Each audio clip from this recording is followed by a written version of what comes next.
Jake Morrison sat alone at the corner table of the food court on Station Alpha 9. The metal chair was cold under him, but he did not mind. After 3 months eating nothing but protein bars and dried rations on his cargo ship, this real steak tasted like heaven. The meat was thick and juicy with just the right amount of seasoning. He had paid far too much for it, but some things were worth the cost. The space station buzzed with activity around him. Traders from dozens of different worlds walked past his table. Some looked almost human, while others had extra arms or strange-colored skin. The air smelled like a mix of different cooking foods and engine fuel. Conversations in 20 different languages created a constant background noise that Jake had learned to ignore. He cut another piece of steak and was about to put it in his mouth when he noticed something watching him. At first he thought it was a human child, but when he looked closer he saw the differences. The small figure had pointed ears that stuck out from pale white hair. The skin was so pale it almost glowed under the station lights. But what caught his attention most were the eyes. They were large and dark, and stared at his plate with such hunger that it made his stomach twist. The creature looked like a 6-year-old human child, but Jake knew it was not human. The pointed ears and sharp teeth that showed when it licked its lips told him this was one of the alien species he had heard about but never met. The little being wore a simple gray jumpsuit that looked too big for its tiny frame. Jake watched as the creature took a step closer to his table, then another step. Its nose twitched as it smelled the cooked meat. The hunger in those dark eyes was so clear that Jake felt sorry for it. He had been hungry before during his early days as a space trader. He knew that desperate feeling when your stomach hurt from emptiness. The alien child moved closer until it stood right next to his table. It was even smaller up close, barely reaching the height of his chair. Jake could hear its stomach making small growling sounds. The creature looked up at him with those big, dark eyes but did not say anything. Jake looked around the food court to see if anyone was looking for a lost child. He saw aliens eating at other tables, but none of them seemed to be missing anyone. The little creature just stood there staring at his steak with such longing that Jake could not ignore it anymore. He put down his fork and knife and looked down at the small alien. "Are you hungry?" he asked in basic trade language that most species understood. The creature nodded quickly. Its pointed ears moved up and down with the motion. "Very hungry," it said in a small voice that reminded Jake of his sister's kids back on Earth. Jake looked at his steak. He had been looking forward to this meal for weeks, but the hungry look on the creature's face made his decision easy. He cut the steak in half and pushed his plate toward the edge of the table. "Here, take some." The alien child's eyes went wide with surprise. "Really?" it asked. "Really?" Jake said.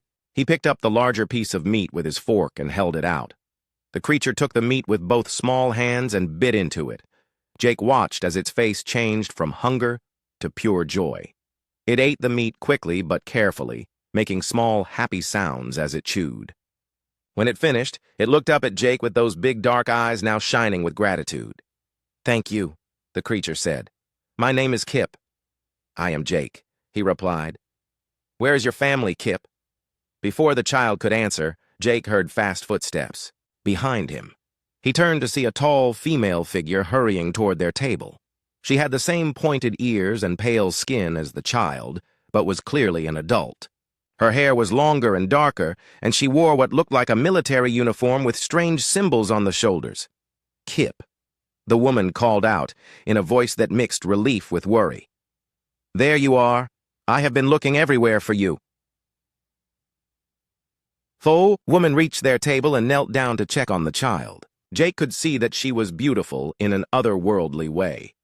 Her features were sharp and elegant, and her dark eyes showed intelligence and strength. But right now, those eyes also showed the fear of a mother who had lost her child. "I am sorry, Mama," Kip said. "I was so hungry and this nice human gave me food." The woman looked up at Jake with surprise. She studied his face for a moment before standing up. "You fed my son," she said. It was not a question. Jake nodded. "He looked hungry. I could not just ignore that." The woman's expression softened. "I am Luna Brightwater. This is my son, Kip. We are Veltar." She paused and looked at the empty plate. "You shared your meal with a stranger's child." "Any parent would understand," Jake said. A hungry kid is a hungry kid, no matter what species. Luna stared at him for a long moment. Jake could see something changing in her expression. The worry was still there, but now there was something else. Curiosity, maybe, or surprise. Most beings would not, she said quietly. Especially not with one of our kind. Jake did not understand what she meant by that, but he did not ask. Instead, he looked down at Kip, who was still standing close to his chair. Are you feeling better now? Kip nodded enthusiastically. Much better. The meat was very good. Thank you again, Jake. Luna put her hand on her son's shoulder. We should let this kind human finish his meal in peace, she said. But she did not move to leave right away. Actually, Jake said, I think I am done eating. That steak was pretty big anyway. He smiled at Kip. I am glad I could help. As they prepared to leave, Kip looked back at Jake with those big dark eyes. Will I see you again? He asked. Jake looked at Luna, who was watching him carefully. I come through this station pretty regularly for trade. Runs, he said. So probably, Kip smiled, showing those sharp teeth again. I hope so. Maybe next time Mama can have dinner with us, too. Luna's pale cheeks seemed to get a little darker. Kip, we should not impose on Mr. Morrison. Jake, he corrected. And it would not be imposing at all. As they walked away, Jake watched them go. He had the strange feeling that this chance meeting was going to change something in his life. He just did not know what yet. 3 days later, Jake was back at Station Alpha 9. His cargo ship had docked early in the morning, and he had spent most of the day dealing with paperwork and loading new supplies.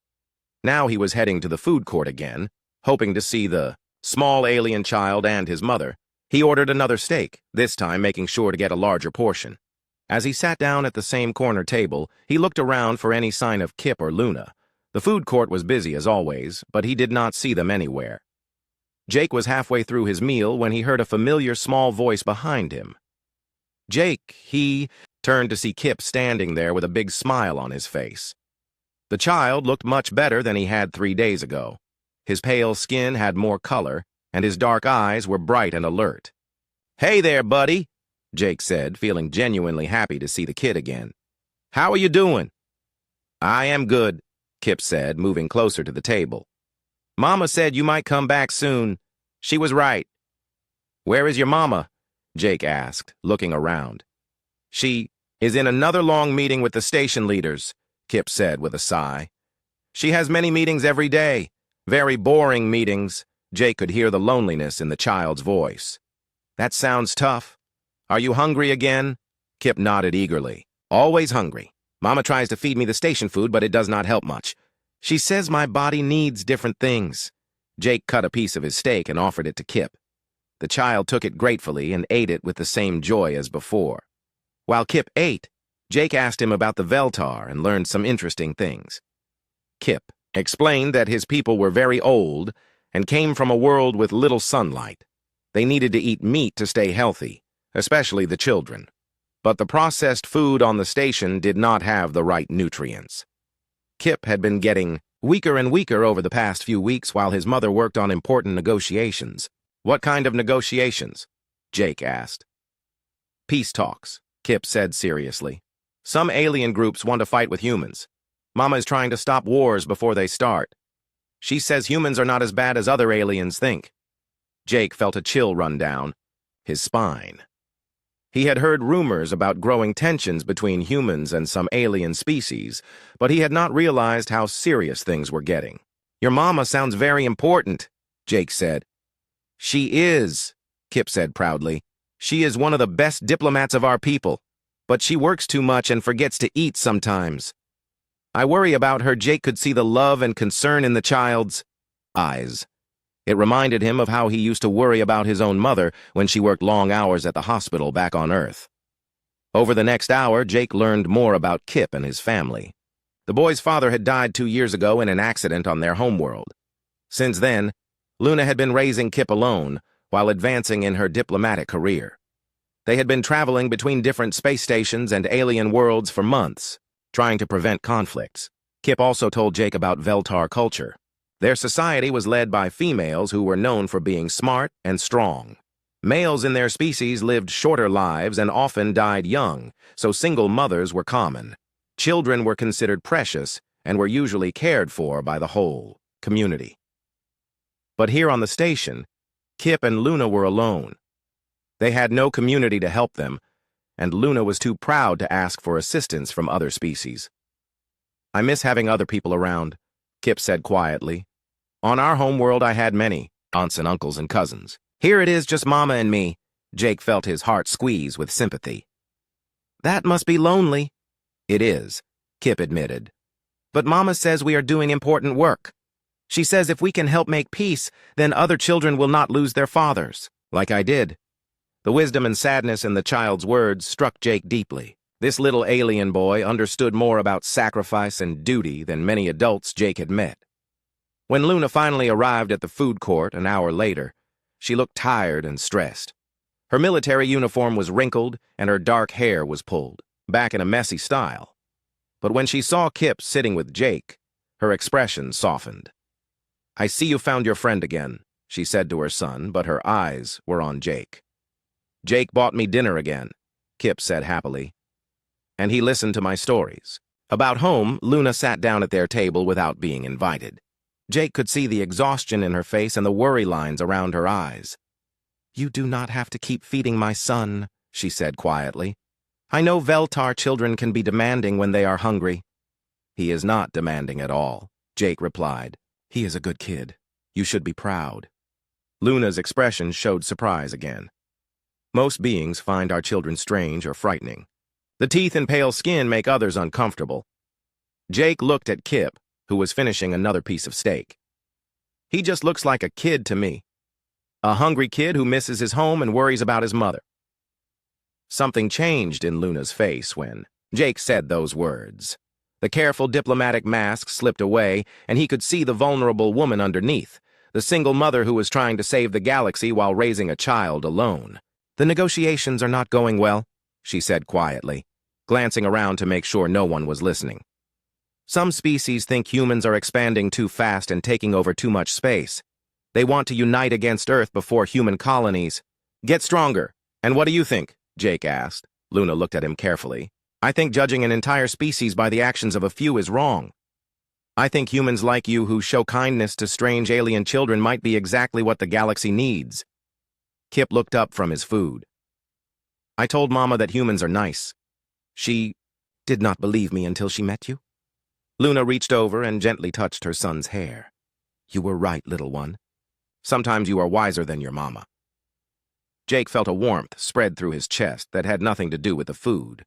This strange little family was starting to mean something to him. He found himself wanting to help them, to protect them, to be part of their lives somehow. "Listen," he said, making a decision.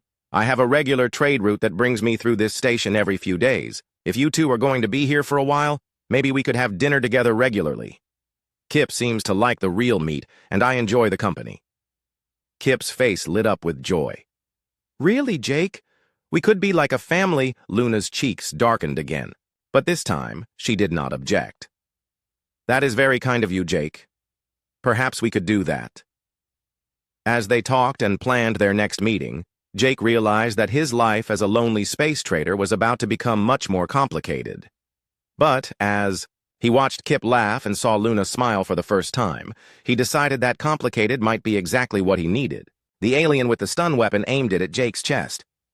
"You are making a mistake, human. The child will come with us either way." Jake gripped the wrench tighter and calculated the distance between him and his attackers. 3 against 1 was bad odds, but he had been in worse situations during his early trading days in dangerous systems. "Kip," he said quietly without turning around. "When I say run, you go to that vent opening behind you and crawl through it. Do not stop until you reach the main corridor." "But Jake," the boy whispered. "Do what I say," Jake said firmly. The lead alien took another step forward. As he did, Jake threw the wrench as hard as he could at the alien's weapon hand. The wrench connected with a solid thunk, and the stun weapon went flying across the storage. "Room! Run!" Jake shouted. Behind him, he heard Kip scrambling toward the vent. Jake dove for the container of cleaning fluid he had spotted earlier. The other 2 aliens were moving to intercept him, but Jake was faster. He grabbed the container and threw it at the nearest alien, who stumbled backward as the chemicals splashed across his face. The third alien tackled Jake from the side, sending both of them crashing into a shelf of supplies. Tools and equipment rained down on them as they struggled. Jake managed to land a solid punch to the alien's stomach before the first attacker recovered his weapon. "Enough!" the leader shouted, pointing the stun weapon at Jake again. "The child is gone anyway. We'll find him later." But before he could fire, the storage room door burst open. 3 station security guards rushed in with weapons drawn. Behind them came Luna, her face pale with fear and anger. "Drop your weapons!" the lead security guard ordered. The 3 aliens looked around at the armed guards and realized they were outnumbered. Reluctantly, they put down their weapons and raised their hands. Jake got to his feet, breathing hard and checking himself for injuries. He had a cut on his forehead where he had hit the shelf, but otherwise, he was okay. "Where is Kip?" Luna asked urgently. "In the ventilation system," Jake said. "He should be coming out near the main corridor." One of the security guards spoke into his radio, and within minutes, they heard Kip's voice echoing through the walls. "Jake, Mama, where are you?" "We are here, little one," Luna called out. "Follow." The voices. A few minutes later, Kip emerged from a vent opening down the corridor. He ran straight to Luna, who swept him up in her arms. Then he reached out to Jake, who joined their embrace. "You saved him," Luna said, looking at Jake with eyes full of gratitude and something deeper. "We saved each other," Jake replied, ruffling Kip's hair. "This kid is braver than most adults I know." The security guards arrested the 3 aliens and began questioning them about who had sent them. Jake gave his statement about what he had overheard earlier and what had happened in the storage room. Later, that evening, Jake, Luna, and Kip sat in Luna's quarters discussing what the attack meant for their situation. Kip had finally calmed down after the excitement of the day and was sitting close to Jake on the couch. "The investigation has revealed that these aliens were part of a larger conspiracy," Luna said. "Station security found evidence that several species have been working together to disrupt the peace negotiations." "Does that mean you are in more danger?" Jake asked. "Possibly," Luna admitted. "But it also means we now have proof that some aliens are willing to use violence to start a war. I can use this evidence in the negotiations to show the moderate factions what the extremists really want." Jake looked at Kip, who was listening to every word. "What about his safety?" "Station security has agreed to provide protection," Luna said. "But I am worried that they cannot watch him every moment. He needs someone he trusts to stay with him." "I can stay," Jake said immediately. "My trade route can wait." Luna looked at him with surprise. "You would give up your business for us." "My business will still be there later," Jake said. "But you two need help now." Kip looked up at Jake with those big, dark eyes. "Does this mean you will be my uncle for real?" Jake felt his heart squeeze. "If your mama says it is okay." Luna was quiet for a long moment. When she spoke, her voice was soft. "Kip has never had a father figure in his life. His own father died when he was very young.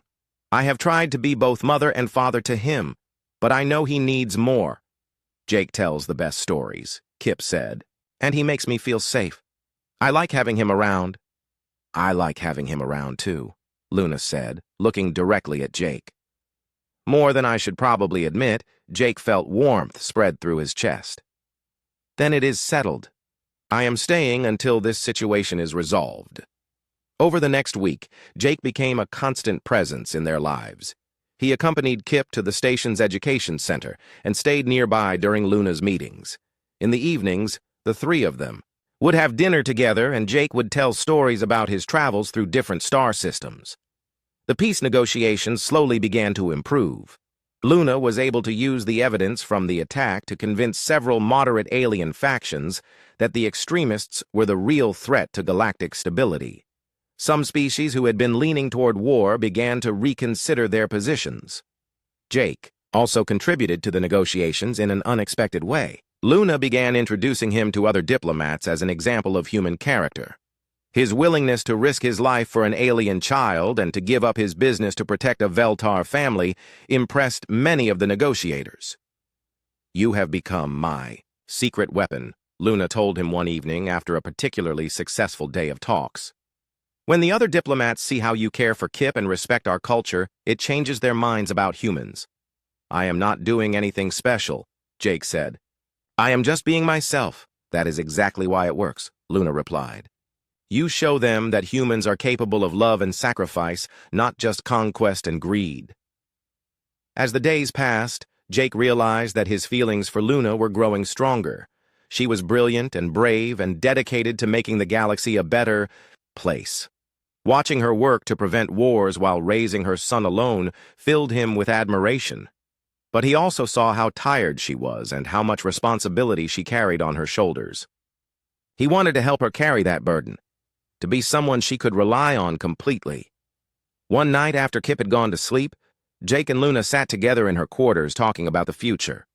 The negotiations should be finished within the next few weeks, Luna said.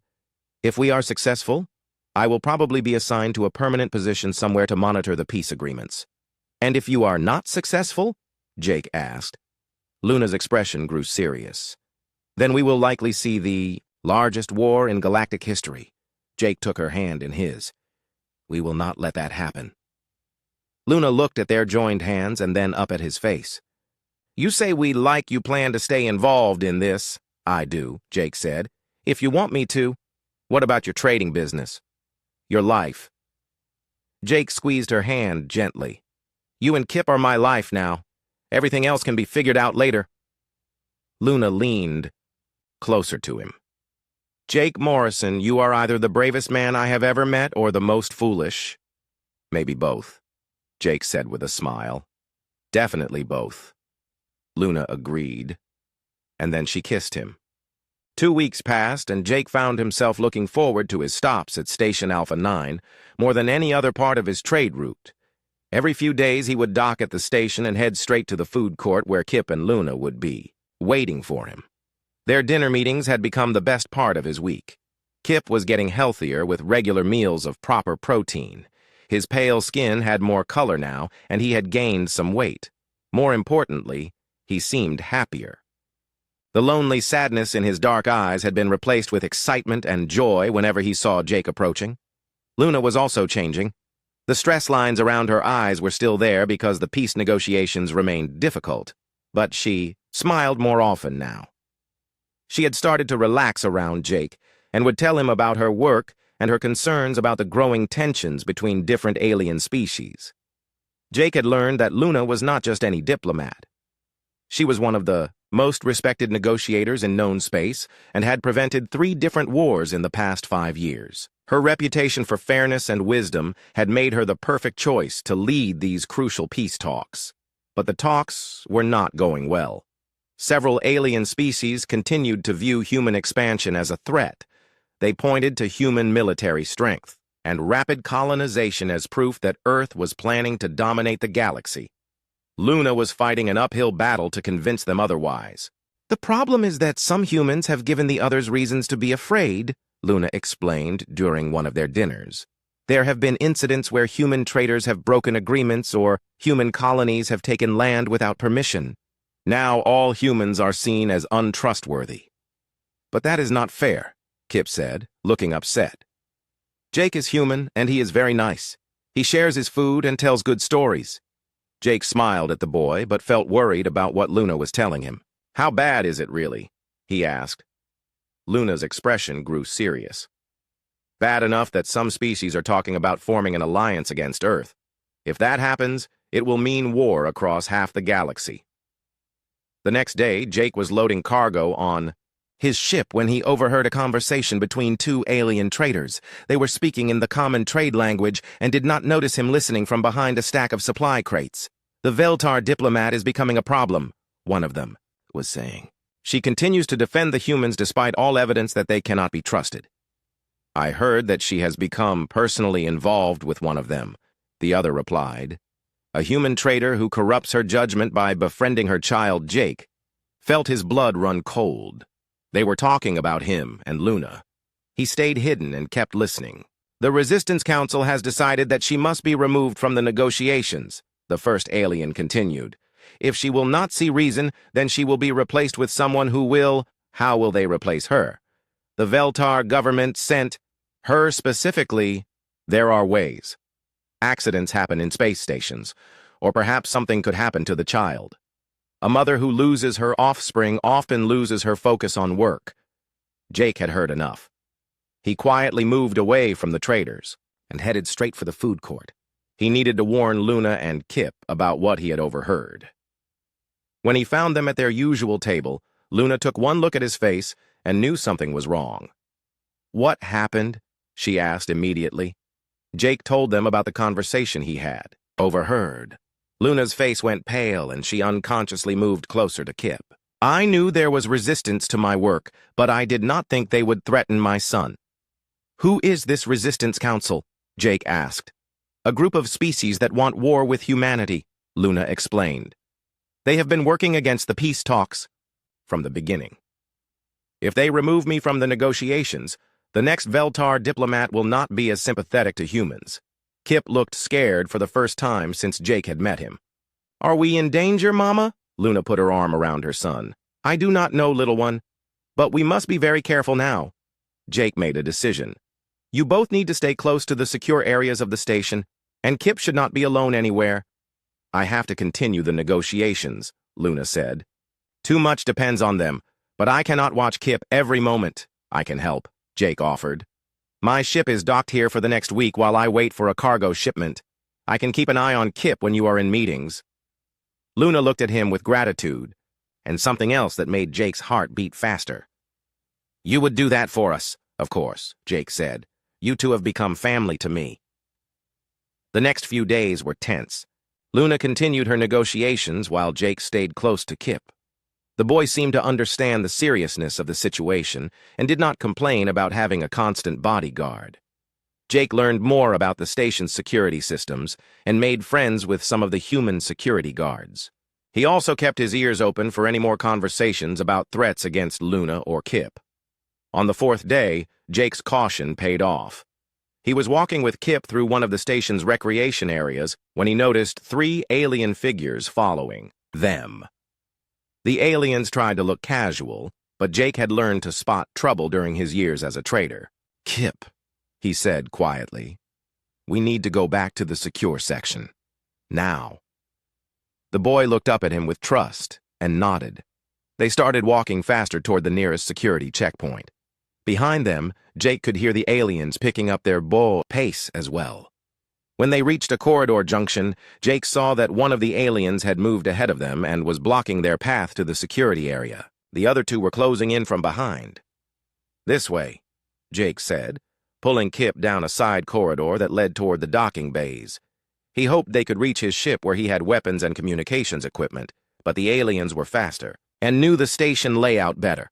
Soon, Jake and Kip found themselves trapped in a dead-end storage area with the 3 aliens blocking their only exit. "Give us the child," one of the aliens demanded. "No one needs to be hurt," Jake stepped in, front of Kip. "That is not going to happen." The alien leader pulled out what looked like a stun weapon. "You cannot protect him, human. Step aside, and you can leave unharmed." Jake looked around the storage area for anything he could use as a weapon. He saw some heavy tools on a nearby shelf and a container of industrial cleaning fluid that might be flammable. "Jake," Kip whispered, behind him. "I am scared."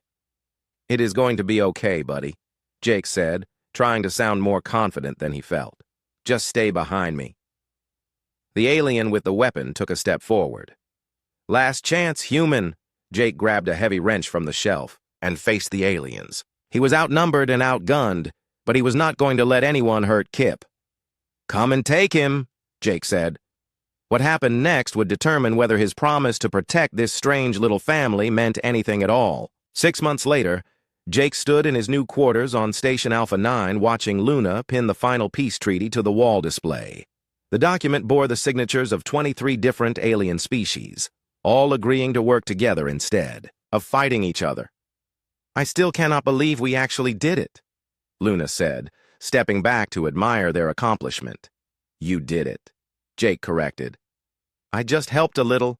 Luna turned to face him with a smile. "You did much more than help. A little. Half those signatures happened because the other diplomats saw how you treated Kip and me. They realized that humans could be trusted if they were willing to protect alien families as if they were their own. Jake looked out the window at the busy docking bays where ships from dozens of worlds came and went in peace. It feels strange to think that sharing a steak with a hungry kid led to all this. The best changes often start with small acts of kindness, Luna said, moving to stand beside him. The door to their quarters slid open and Kip burst in, still wearing his school uniform. The boy had grown several inches over the past months and no longer looked quite so small and fragile. Regular meals and a stable home had done wonders for his health. "Jake, Mama, guess what happened at school today?" Kip said excitedly. "What happened, little one?" Luna asked, sitting down so she could be at eye level with her son. Mrs. Chen asked. "Me to tell the class about human culture for our diversity project. I told them all about how Jake taught me to use a fork properly and how humans believe in taking care of everyone, not just their own families." Jake smiled at the memory. Teaching Kip proper table manners had been one of their first bonding activities. The boy had been fascinated by the different ways that various species ate their food. "And what did your classmates think?" Jake asked. They thought it was very interesting, especially the part about chosen family. "Some of them want to meet you now," Kip said. "Can they come for dinner sometime?" "Of course," Luna said. "We always have room for more at our table." Their dinner table had indeed grown over the months.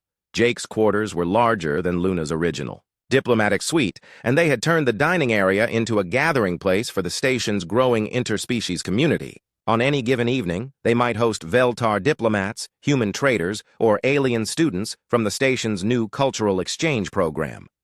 Jake had officially given up his trading route 3 months ago when the station commander offered him a position as head of interspecies relations. His job was to help resolve conflicts between different species and to promote understanding through cultural exchange. It was work that he found much more rewarding than hauling cargo between star systems. "Speaking of dinner," Luna said, "we should start preparing. Ambassador Kai is bringing his family tonight, and you know how much food Rigelian teenagers can eat." "I will help," Kip volunteered. "I am getting very good at cooking human food." As they prepared dinner together, Jake reflected on how much his life had changed. 6 months ago, he had been a lonely trader with no real connections to anyone. Now he was part of a family and had work that made a real difference in the galaxy. The peace treaty they had helped negotiate was already showing results. Trade between previously hostile species was increasing, and several joint colonies were being planned. The Station Alpha 9 model of interspecies cooperation was being copied at other trade stations throughout known space. More importantly for Jake, he had found love and purpose. Luna had become not just his partner, but his best friend and closest advisor. Their relationship had grown naturally from friendship through trust to deep love. They complemented each other perfectly, with Luna's diplomatic skills balancing Jake's practical problem-solving approach. And Kip had truly become like a son to him. The boy called him Uncle Jake in public, but Papa Jake when they were alone as a family. Jake had legally adopted him under both human and Veltar law, making their family official in the eyes of both species. Their guests began arriving as the artificial evening cycle started on the station. Ambassador Kai brought his wife and 2 teenage children, who immediately gravitated toward Kip. A group of human engineers who worked on the station came with their families. Several Veltar cultural attachés joined them, along with a few alien researchers who were studying interspecies cooperation. As Jake watched everyone talking and laughing around their dinner table, he marveled at how natural it all seemed. Children from different species played together while their parents discussed everything from trade agreements to cooking recipes.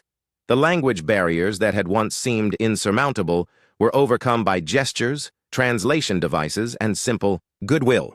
"This is what the future should look like," Luna said quietly, standing beside him as he watched their guests. "It is what the future will look like," Jake replied. "At least if we have anything to say about it." After their guests left and Kip had, gone to bed, Jake and Luna sat together on their couch reviewing the day's events. It had become their evening ritual to spend quiet time together before sleep. "The Galactic Council has officially approved the permanent peace monitoring station," Luna told him. "They want me to head the new department."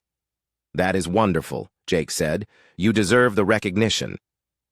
"The position comes with a permanent assignment. to this station, Luna continued, which means we can finally stop worrying about being transferred somewhere else. Jake felt relief wash over him. They had been living with the uncertainty of possible reassignment for months.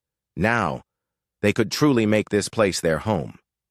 There is something else, Luna said, reaching into her pocket. The council also approved a new position for cultural, liaison, and family support services. They want someone who understands how to help interspecies families adapt to life in mixed communities. She handed him an official-looking document. Jake read through it and realized she was offering him a promotion that would make him one of the highest-ranking humans in Galactic Diplomatic Service. Luna, this is incredible. But are you sure I am qualified for this level of responsibility? You helped negotiate the most important peace treaty in galactic history, Luna pointed out. You pioneered the interspecies family integration programs, and you turned a small food court friendship into a model for how different species can live together. I think you are qualified. Jake looked at the document again, then at Luna, then toward Kip's room where their son was sleeping peacefully. We really did it, did not we? He said. We built something amazing out of nothing. We built a family, Luna agreed. And then we used that family to show the galaxy what was possible, Jake set the document aside and pulled Luna closer to him. So what do we do now? Now we keep building, Luna said. More families, more understanding, more peace. One shared meal at a time. Jake smiled as he remembered that first day when a hungry alien child had approached his table. He had thought he was just sharing his dinner with a stranger. Instead, he had been starting a chain of events that would change his life and help change the galaxy. I love you, he told Luna. I love you too, she replied. Both of you. My strange little family. From Kip's room came a sleepy voice. I love you too, Papa, Jake, and Mama. Even when you talk too loud at night, Jake and Luna laughed quietly. Their son might look like a tiny vampire with his pointed ears and sharp teeth, but he was all boy when it came to eavesdropping on his parents. Go to sleep, little one, Luna called softly. Okay, Mama, but can we have pancakes for breakfast tomorrow? Papa Jake makes them the best. We can have pancakes, Jake promised. Good, and can we invite someone new to try them? Maybe that new family with the blue skin who just arrived on the station. Jake and Luna looked at each other with amusement. Their son had inherited his mother's diplomatic instincts and his father's welcoming nature. We can invite them, Luna agreed. Thank you. Good night, Mama and Papa. Good night, Kip. As the quarters grew quiet, Jake held Luna close and thought about the future. Tomorrow there would be new challenges and new opportunities to build bridges between different species. There would be more families to help and more cultural barriers to overcome. But tonight, he was exactly where he belonged, in a home filled with love, with a family that had chosen each other across the boundaries of species and space. It had all started with a fork, a piece of steak, and a hungry child's courage to approach a stranger. Sometimes the most important moments in life came disguised as ordinary ones. Jake was grateful that he had been wise enough to recognize the extraordinary opportunity hidden in a simple request for food. His life as a lonely space trader was over. His life as a husband, father, and peacemaker was just beginning.